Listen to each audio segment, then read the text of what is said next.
नमस्कार फ्रेंड्स, मैं दीपक गोंडलिया दया Patels e learning zone में आपका हार्दिक स्वागत कर रहा हूँ। तो जैसे कि हमने देखा था कि लॉस ऑफ मोशन के बारे में हमने बहुत सारे कॉन्सेप्ट क्लियर कर लिए थे। आज यही चैप्टर के अंदर फ्रिक्शन का जो टॉपिक है हम स्टार्ट करेंगे। तो जनरली आपको बता दूँ, फ्रिक्शन के 3 टाइप हैं। उसमें से एक है स्टैटिक फ्रिक्शन, दूसरा है काइनेटिक और थर्ड है रोलिंग फ्रिक्शन। ओके, तो स्टैटिक फ्रिक्शन कब प्रोड्यूस होता है? तो when object is in steady condition, जब भी ऑब्जेक्ट स्टेडी कंडीशन के अंदर होता है और we are just applying the force, external force, applying external force, the static friction will be produce. दूसरी चीज है कि जो स्टैटिक फ्रिक्शन है it is always self adjustable force. Self adjustable force का मतलब होता है वो खुद से अपने आप को एडजस्ट कर रहा है। कैसे एडजस्ट करना? कि मान लो कि आपने फ्रिक्शन फोर्स जो है वो उसकी अमाउंट धीरे धीरे बढ़ सकती है, मतलब एक्सटर्नल फोर्स अप्लाई किया तो एक्सटर्नल फोर्स जैसे जैसे इंक्रीज होता है वैसे वैसे स्टैटिक फ्रिक्शन भी इंक्रीज होगा, बट एक मैक्सिमम लिमिट तक ही इंक्रीज होगा। और मैक्सिमम लिमिट को आप मैक्सिमम स्टैटिक फ्रिक्शन और लिमिटेटिंग फ्रिक्शन भी बोल सकते हैं।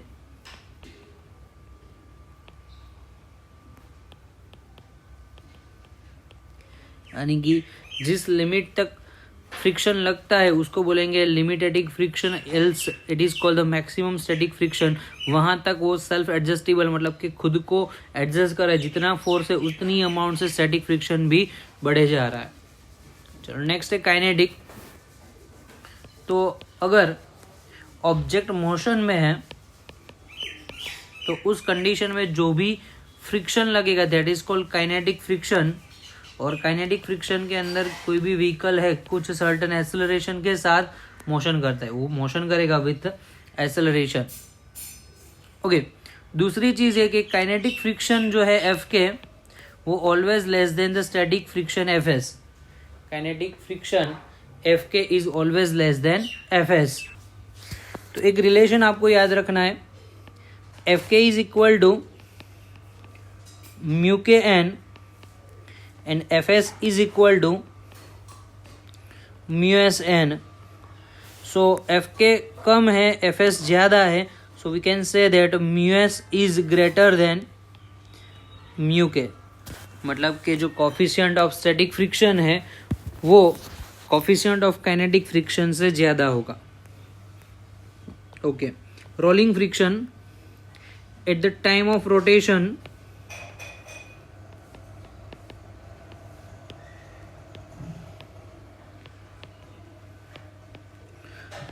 rolling friction will produce। तो जब रोटेशन होगा तब रोलिंग फ्रिक्शन प्रोड्यूस होता है।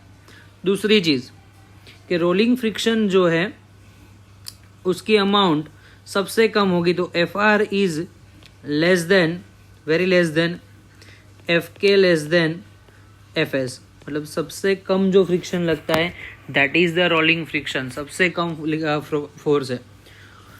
ओके, तो यहाँ पे जो कांस्टेंट आएगा that is mu R, coefficient of rolling friction.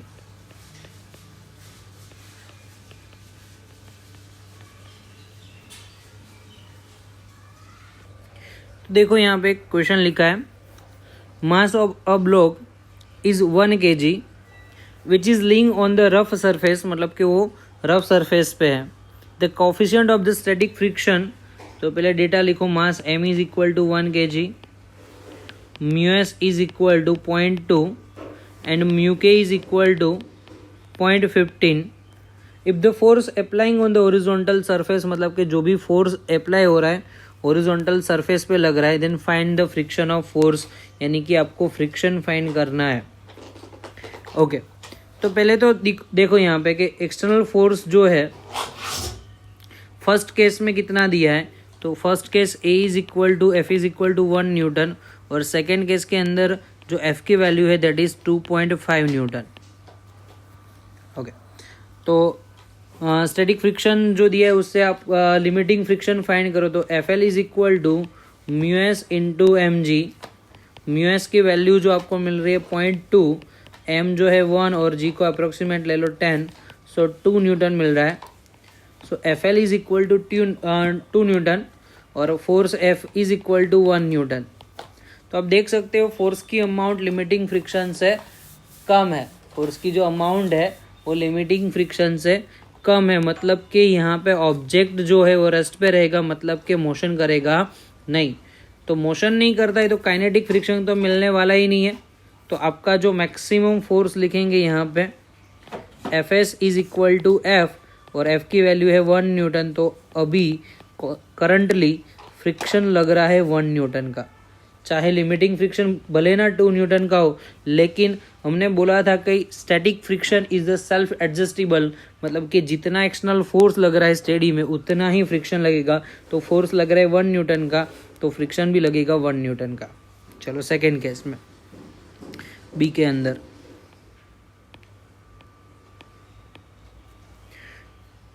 तो बी पार्ट देखते हैं। तो बी में ऑलरेडी आपको पता है कि F external that is 2.5 Newton which is greater than FL, यानी कि लिमिटिंग फ्रिक्शन से ज़्यादा है। तो अभी फ्रिक्शन कितना लगेगा, तो Fs is equal to maximum जितना लिमिटिंग फ्रिक्शन है उतना ही लगेगा, दैट इज 2.5। वो कितना है 2.5। चलो नेक्स्ट अभी काइनेटिक फ्रिक्शन लिखना है, तो Fk is equal to mu K into N, mu K into mg। So mu K की वैल्यू जो है 0.15 into 1 into 10, so answer is 1.5 newton. मतलब कि यहाँ पे जो भी काइनेटिक फ्रिक्शन मिलेगा 1.5 न्यूटन का मिलेगा। जी अप्रोक्सीमेट हमने 10 लिया। चलो आगे, चलो यहाँ पे क्वेश्चन में ऐसा है कि length of the chain is capital L, chain की लेंथ है कैपिटल एल है, तो coefficient of the static friction is mu, coefficient mu है। Find the maximum length of the chain, मतलब कि चेन की मैक्सिमम लेंथ क्या होगी। For that it will be hang without sliding, मतलब बिना स्लाइड किए हवा में वो लटक रही है। तो पहले तो डायग्राम बनाते हैं यहाँ पे।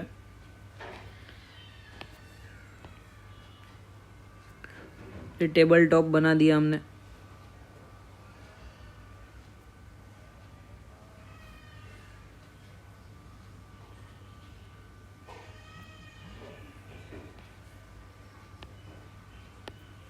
चलो टेबल यहाँ पे उसके ऊपर चेन प्लेस कर देते हैं।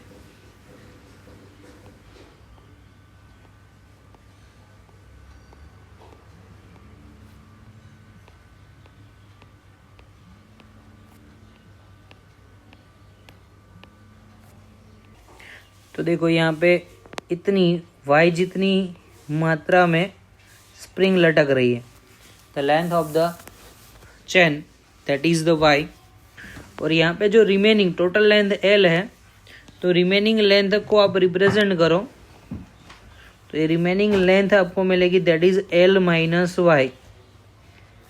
ठीक है, चलो तो अभी कॉन्सेप्चुअली आप रिप्रेजेंट करो मास को। तो मास क्या होगा, इतनी जो लेंथ है यहाँ से यहाँ तक की, उसके लिए मास सपोज मान लो कि m1 है, और यहाँ पे यहाँ इतनी जो लेंथ है उसके लिए मास मान लो कि L2 है, M2 सॉरी L2 नहीं M2। तो कंसिडर करते हैं कि here is the mass M1 और यहाँ पे जो मास मिलेगा दैट इज M2। ओके, तो हमको y चाहिए, तो लिखेंगे यहाँ पे mass for y length of chain is M2। जो वाई लेंथ की स्ट्रिंग है उसका जो मास हम रिप्रेजेंट करें वो m2 है। तो m2 फाइंड करने के लिए आपके पास फॉर्मूला है, अगर लेंथ टोटल l है तो for l length mass is capital M, for the Y length mass is question mark, और वो मास हमने लिख दिया m2।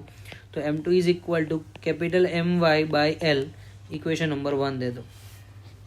चलो, mass for L minus Y length is m1। So आप लिखेंगे for L length mass is capital M, और for L minus Y length mass is question mark. तो मास कितना मिलेगा तो आपको लिखना पड़ेगा that is m1, m1 is equal to L minus Y into capital M divide by L, equation number 2। चलो, वो भी आपको मिल गया, यहाँ पे मास मिल गया। दूसरी चीज देखो, यहाँ पे चेन के अंदर ये भाग हवा में लटक रहा है, m1 m2 वाला मास, तो हवा में लटक रहा है तो नीचे क्या लगेगा, तो आपको पता है कि नीचे वहां पे वेट फोर्स लगेगा m2g। दूसरा, यहां पे टेंशन लगेगा, कहां पे टेंशन लगेगा, स्ट्रिंग के इस पॉइंट पे, तो इस पॉइंट पे टेंशन लग रहा है ऊपर, वो होगा T, कितना होगा T। तो उतना ही टेंशन यहाँ पे लगेगा इस डायरेक्शन में, वो भी होगा T, सेम पॉइंट पे इक्वल टेंशन डिफाइन कर देते। लेकिन ड्यू टू दिस टेंशन वो पीछे की डायरेक्शन में यहाँ पे क्या होगा कि खींचेगी, तो स्ट्रिंग मतलब कि जो चैन है वो आगे जाएगी, लेकिन बैकवर्ड में यहाँ पे कुछ ना कुछ फोर्स लगेगा, and that is called the friction force. उसको रिप्रेजेंट करेंगे Fs से। किससे रिप्रेजेंट करना है, Fs से। क्लियर। तो आप कंपेयर कर सकते हो T is equal to m2g, equation number 3, और T is equal to Fs, equation number 4। दोनों को कंपेयर करो तो Fs is equal to m2g। Fs की वैल्यू यहाँ पे स्ट्रिंग के ऊपर नॉर्मल फोर्स लगेगा और नीचे लगेगा वेट फोर्स। नॉर्मल फोर्स होगा N और नीचे वेट फोर्स लगेगा m1g। तो लिखो μs into N into m2g, so μs into m1g is equal to m2g। G cancel. चलो, यहाँ पे लिख देते हैं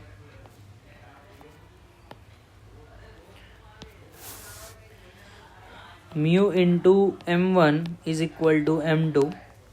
म्यू इंटू m1 की वैल्यू आपको पता है L minus Y divide by L into capital M is equal to m2। m2 है m into Y divide by L। जो भी स्टेप कैंसिल होते कर दो, m बाई L गया। चलो, म्यू को अंदर मल्टीप्लाई कर दो, तो म्यू L, इसका मल्टीप्लाई इसके साथ, इसका मल्टीप्लाई इसके साथ, minus mu Y is equal to Y, Y को यहाँ पे ले लो, so Y plus mu Y दोनों साथ में एडिशन में is equal to mu L। तो Y common, 1 plus mu is equal to mu L। So Y is equal to मिलेगा answer mu L divide by 1 plus mu. Complete. तो y is equal to mu L divide by 1 plus mu, that is your answer. देखो, यहाँ पे एक दूसरा question है, an insect crawling in the ball, मतलब कि बाउल के अंदर जो है वो क्राउलिंग, मतलब धीरे धीरे रेंगता रेंगता ऊपर चढ़ा जा रहा है। The coefficient between the friction, coefficient of friction between the bowl and the insect is mu. दोनों के बीच का जो कोफिशिएंट है वो म्यू है। And the insect find the insect maximum height. Insect के लिए आपको मैक्सिमम हाइट फाइंड करनी है, तो कितना ऊपर मैक्सिमम जा सकता है। तो देखो, हम स्टार्ट करते कि मान लो कि इनिशियल लेवल पे इंसेक्ट जो है यहाँ पे धीरे धीरे रेंगता रेंगता यहाँ पे पहुँचा। तो यहाँ से पहुँचने के लिए इतनी जो हाइट वो है वो आपको फाइंड करनी है।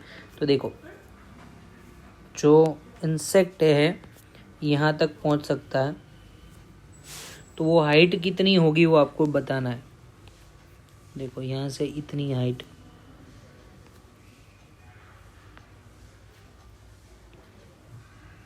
तो ए वाली हाइट को आप लिख दो y जितनी है, सॉरी h, हाइट को h के फॉर्म में लिख दो, इतनी h हाइट है। यहाँ पे y लिख दो और रेडियस है r, रेडियस है r।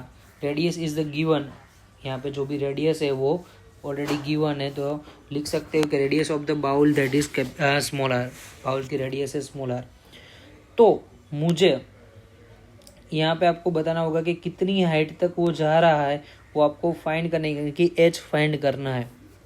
और h का आंसर जो है वो r के फॉर्म और म्यू के फॉर्म में ही होना चाहिए, वो आपको बताना है। देखो यहाँ पे ऊपर रेंगता जाएगा तो एंगल मिलेगा थीटा, तो ऑब्वियसली यहाँ पे वेट फोर्स लगेगा mg, नीचे वेट फोर्स आप डिफाइन कर दो तो वो होगा mg। चल यहाँ पे वेट फोर्स mg, इसको स्ट्रेट लाइन में बना दो तो वो एंगल बनेगा थीटा का, इसको बोलेंगे mg cos थीटा। और एक यहाँ पे परपेंडिकुलर कंपोनेंट आएगा इसका mg का यहाँ पे, that is mg sin theta. Okay, तो आपको पता है कि mg sin थीटा नीचे आ रहा है तो वो क्या होगा कि जो ऊपर चढ़ रहा है उसको नीचे धक्का लगेगा, due to mg sin theta जो इंसेक्ट है वो नीचे की डायरेक्शन में आएगा। ओके, तो इस हिसाब से वो ऊपर चढ़ने में उसको दिक्कत होगी, तो ऊपर की डायरेक्शन में क्या लगेगा, फ्रिक्शन फोर्स। तो यहाँ पे आपको रिप्रेजेंट करना है फ्रिक्शन फोर्स इस डायरेक्शन में, दैट इज Fs। और यहाँ पे लगेगा नॉर्मल फोर्स इस डायरेक्शन में, दैट इज N। तो कंपोनेंट ऑफ फोर्स तो आपने लिख दिए, पर यहाँ पे क्या होगा कि लिस्ट ऑफ द फोर्स क्या होगा और H क्या मिलेगा वो आपको फाइंड करना है। तो सोच, चलो लिस्ट ऑफ द फोर्स निकालो। लिस्ट ऑफ द फोर्स में क्या होगा, normal force N is equal to mg cos theta balance करेगा, ऊपर फ्रिक्शन फोर्स Fs वो बैलेंस करेगा mg sin थीटा को। रेशियो निकालो Fs by N, Fs by N is equal to mg sin theta divide by mg cos theta, mg cancel, so mu n into n divide by n is equal to tan theta. mg cancel, n cancel, so mu is equal to tan theta. Mu की value आपको मिलेगी tan theta. Okay चलो ठीक है, आपको चाहिए क्या, tan theta की value. tan theta is equal to A वाली साइड,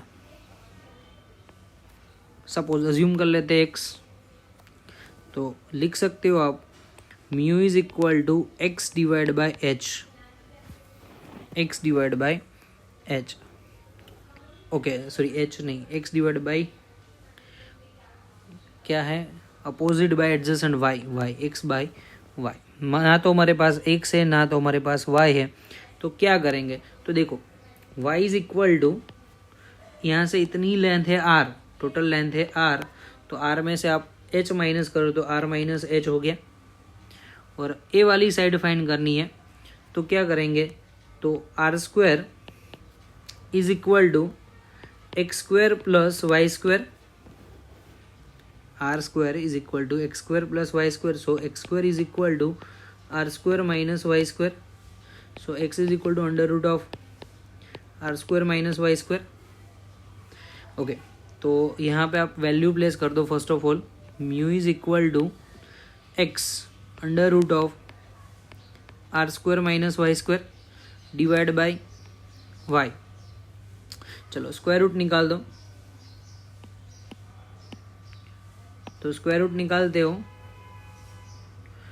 तो आंसर मिलेगा mu square is equal to R square minus Y square divide by Y square. चलो रेशियो ले लो, तो mu square is equal to R square by Y square minus 1 को उस side लिखो, तो R square by Y square is equal to mu square plus 1। चलो y की वैल्यू अभी आपको लिखनी है तो लिख सकते हो r माइनस एच, तो उसका पूरा स्क्वायर हो जाएगा, तो लिखो यहाँ पे R square divide by R minus H का पूरा square is equal to 1 plus mu square. चलो आगे क्या करेंगे,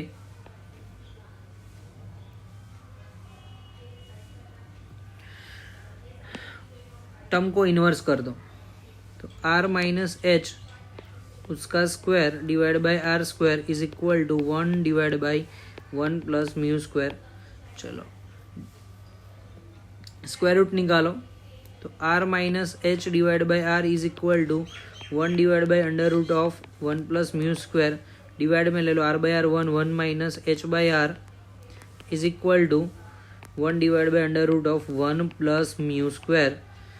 इसको यहाँ पे ले जाओ पॉजिटिव में, ये यहाँ पे आ गया नेगेटिव में, so R by H by R is equal to 1 minus 1 divide by under root of 1 plus mu square.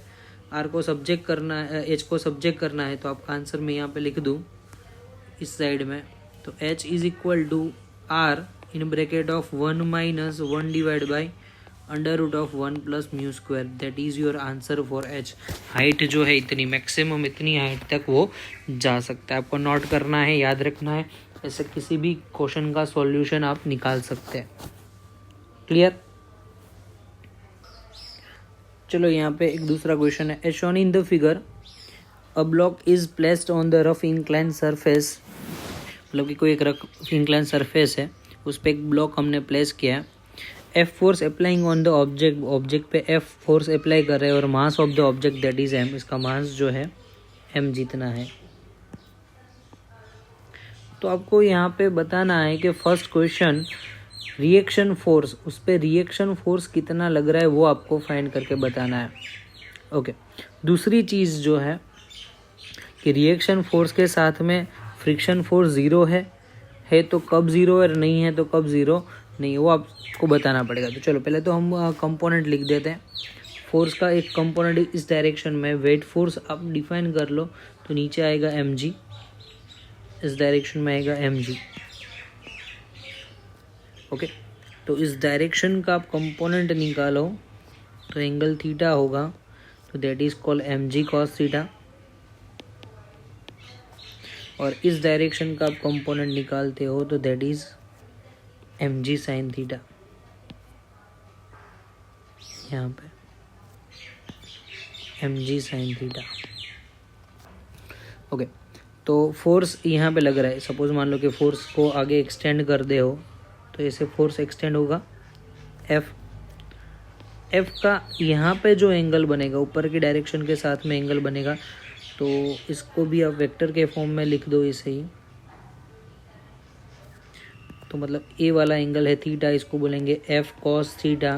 तो ऑब्वियसली यहाँ पे थीटा नहीं है, तो इसको बोलेंगे एफ साइन थीटा। तो मतलब कि सरफेस है, तो सरफेस के परपेंडिकुलर पे कितने फोर्स लगेंगे, तो देखो ये वाली सरफेस है, यहाँ पे इस डायरेक्शन में फोर्स लग रहा है mg cos थीटा, और दूसरा लग रहा है एफ साइन थीटा, तो उतना ही सरफेस नॉर्मल रिएक्शन अप्लाई करेगी एन। तो हम लिखेंगे नॉर्मल रिएक्शन एन, फर्स्ट का answer N is equal to mg cos theta plus F sine theta. Clear आ रहा है समझ में? ओके, दूसरी चीज़ कि मतलब कि फ्रिक्शन फोर्स ज़ीरो कब होगा, तो फ्रिक्शन फोर्स ज़ीरो पॉसिबल तब होगा कि देखो एफ कॉस थीटा ऊपर जा रहा है, एफ mg साइन थीटा नीचे आ रहा है, दोनों अगर एक दूसरे को बैलेंस करते हैं, तो आप लिखेंगे कि if F cos theta balance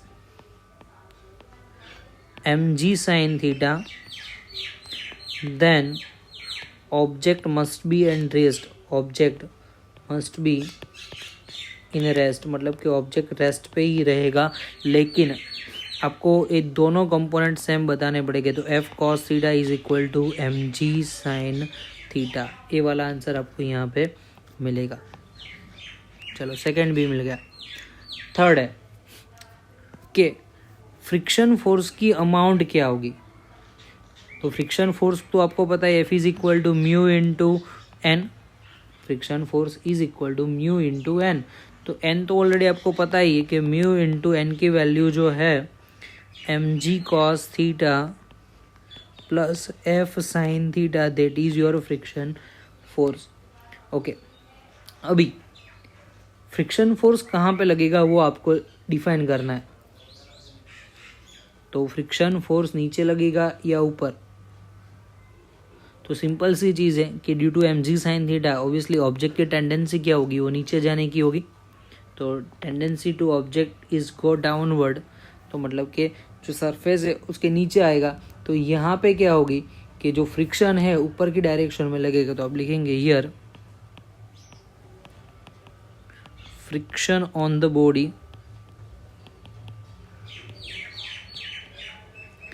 is upward direction and which is parallel to surface, upward parallel to surface. बस तो यहाँ तक आज का लेक्चर रखते हैं। नेक्स्ट लेक्चर में फ्रिक्शन के दूसरे कॉन्सेप्ट के बारे में बात करेंगे। Thanks for watching this video. Have a nice